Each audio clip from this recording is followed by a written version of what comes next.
Going crazy. This would look badass, you know?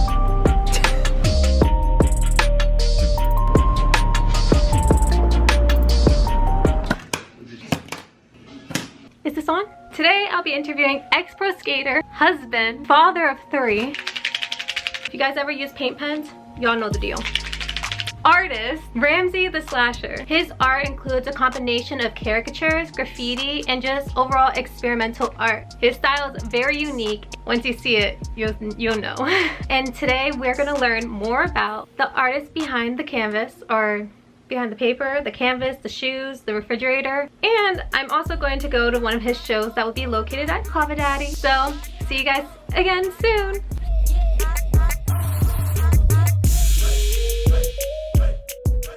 Instagram handle is Ramsey the Slasher.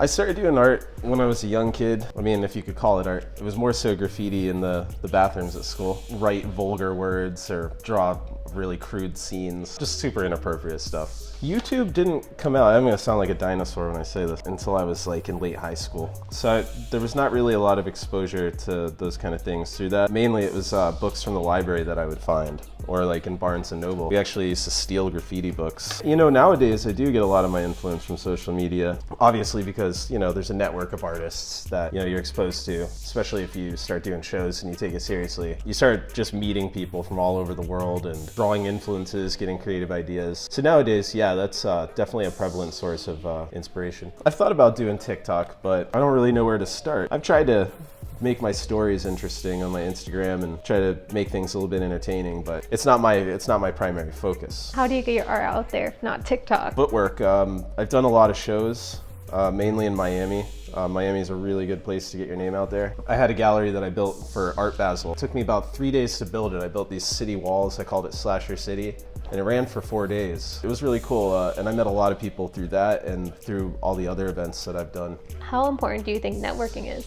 Extremely important, especially the relationships that you form with people. It's important to make good impressions and to treat people fairly and to have good ethics, to commit to the things you say you're gonna do, and just in general to contribute to something bigger. It goes a long way, and people will be more willing to continue working with you if you show some like reciprocity.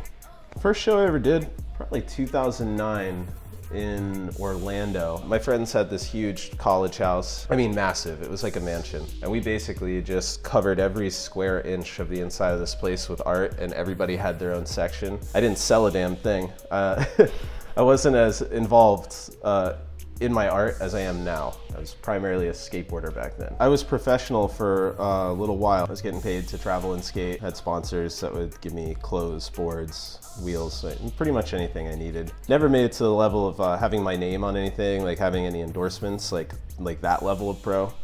But you know, it was fun to skate and to get paid for it here and there.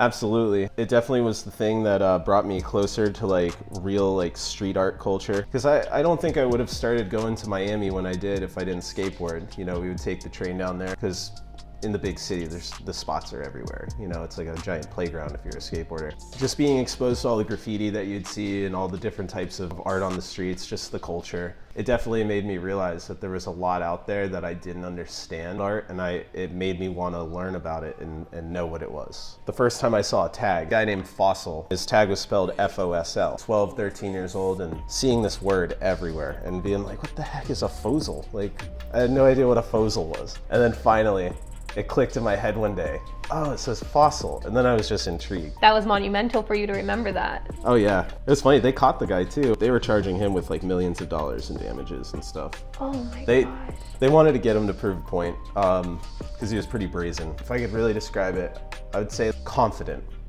Like gross and confident.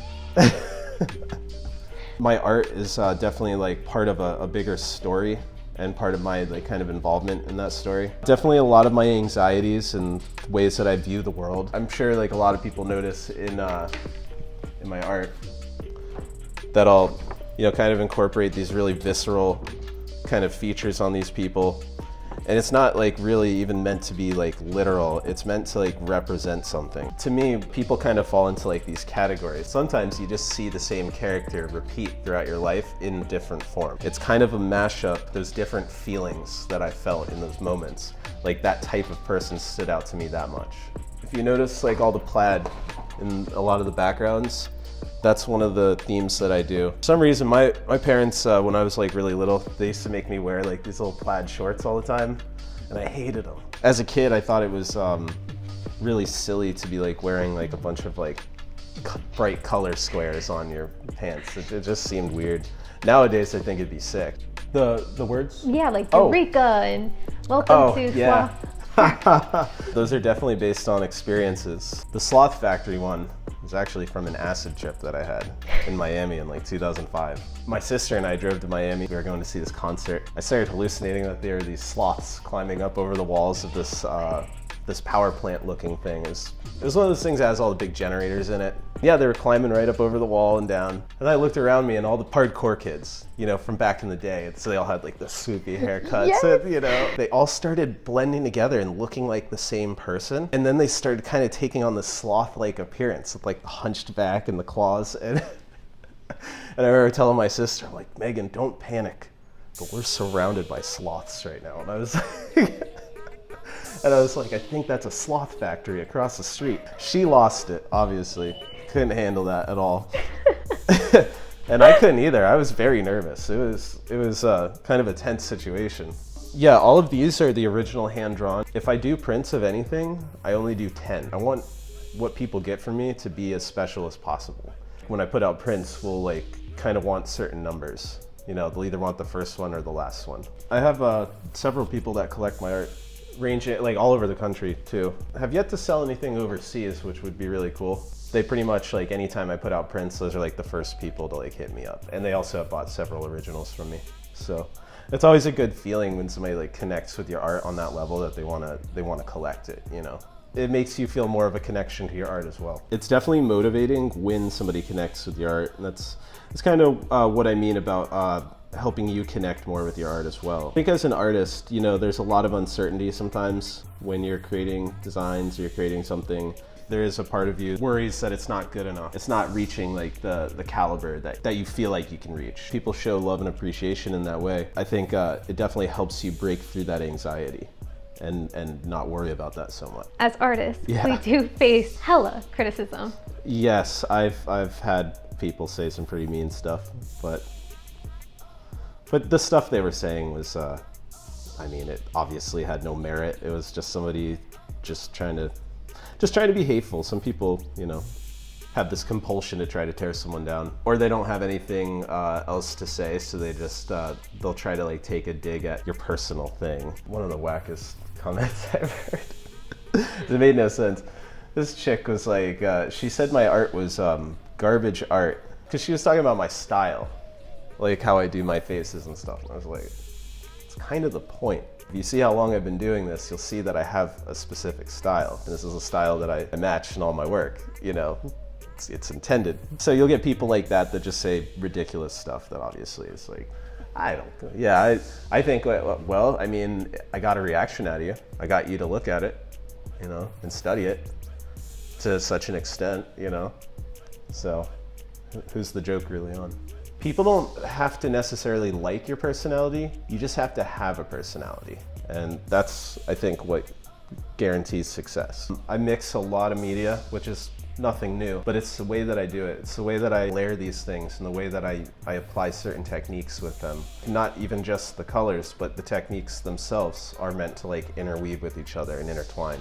A lot of the concepts I come up with are very original because closely attached to like core memories. They're so specific that it's kind of a hard experience to share with many other people. There's not many people that would be like, oh yeah, I totally understand what you're saying. You know what I mean? So I convey those things that are just kind of my personal moments that I'll never be able to like fully describe to somebody. I try to represent it in my art. I use a lot of micron markers, paint pens, paint markers. Always like water-based paint markers. I don't like the oil-based ones. They just don't play nice with other markers. I use anything from the cheapest markers to the most expensive. On the expensive end, I prefer Prismacolor Those are like hands down the best on the market. On the cheaper end, I'll even go for these Sharpie S notes. These are pretty sick. Didn't do well in art classes. I think it's mainly because of going back to my process, which is pretty unorthodox. I just could never get into the groove of doing what the teacher was telling us to do, like hold a brush this way and make a swoop this way and do that. I respect the shit out of people who can paint with paintbrushes. That's really, really hard to do, and it takes, you know, sometimes it takes a whole lifetime of dedication to get good at it. I've just never found joy in replicating something that's been done before. It just doesn't give me any sort of sense of accomplishment or fulfillment. Not saying art school isn't valuable. I think you can learn a lot of those techniques, and I just think it depends on if you apply them the right way or just in an innovative way. I did have one really cool art teacher who would just let me do whatever I wanted, but he was the only one. When it comes to art, how has that affected your mental health? Has it bettered it? Has it deteriorated it? I think that it helps a lot for mental health in general, for not just me, but like anybody. Personally, it definitely helps me soothe my anxiety. And it's really hard to be depressed or to like feel anything while you're in the moment of creating it. Kind of like creating your own world, and you're living in that world while you're creating it. It's definitely a great escape. Yeah, hours will go by and you won't even realize it. It's a lot of times people will see me on my story. I'm up to like 4 in the morning, like doing art or whatever. I don't realize that it gets that late because I'm thoroughly enjoying what I'm doing. What are you working on now? This right here is part of a face that is going to be figurable to anybody who wishes to purchase it. But basically, I'm gonna have all these different elements, these different facial features, and you're gonna be able to arrange them, like put the eyes up here, down here. It's supposed to be like fun for the person who eventually purchases it. They can make it work on any wall, really. If it's a skinny wall, they can stack the facial features, or if it's a wide wall, they can stretch them out. Build your own slasher face. So my friend Ari created a VR gallery tour, and me, him, and Paul Calvani are featured in this. So you put that on, you get loaded into like this spacecraft, and it takes you through this tour. We're gonna have live music there. We're gonna be vending art. It's at a kava bar, so if you've never had kava or kratom or anything like that, you could try it. If it's not your thing, that's cool, you can still come out. My hopes for the future is to obviously continue to do my art, also to continue to do bigger, more dynamic shows. I want to do a Slasher City Part 2. I'm hoping for the beginning of next year. I want to find a bigger venue for that so I can make it at least twice the size. We had a pretty small space to work with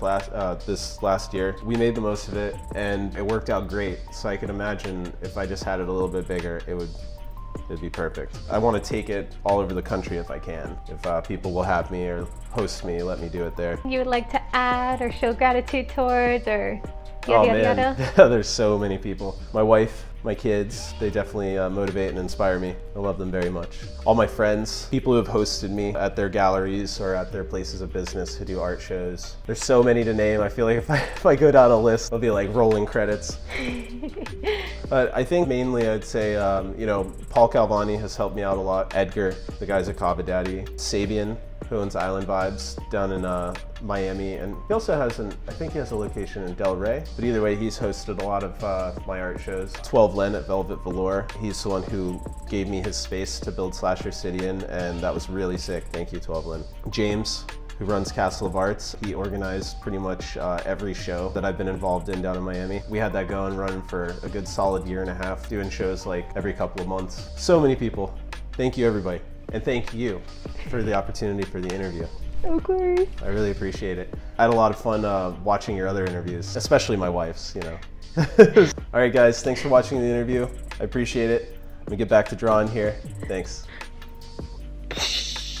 If you guys enjoyed today's concept, please hit that like and subscribe button down below. I really appreciate it. I'm trying to grow in followings, you know the deal. I'm ready to be like at 1 million. Thanks. Make sure to check the description below for all the details and links and social medias. Also, please be sure to watch my previous interviews, which will probably be around here. There you'll see Ramsey's wife, actually, who's a designer herself, and I was lucky enough to model for her brand, Wild Wild Woman. As well as the Kava bar that hosted the art event, Kava Daddy, which I also gave an interview, so just click, you know, watch everyone's interviews, you know. He's actually at HYS Studio if you want to buy his art there. All right here in the script, all right here. Alright guys, bye! Peace out.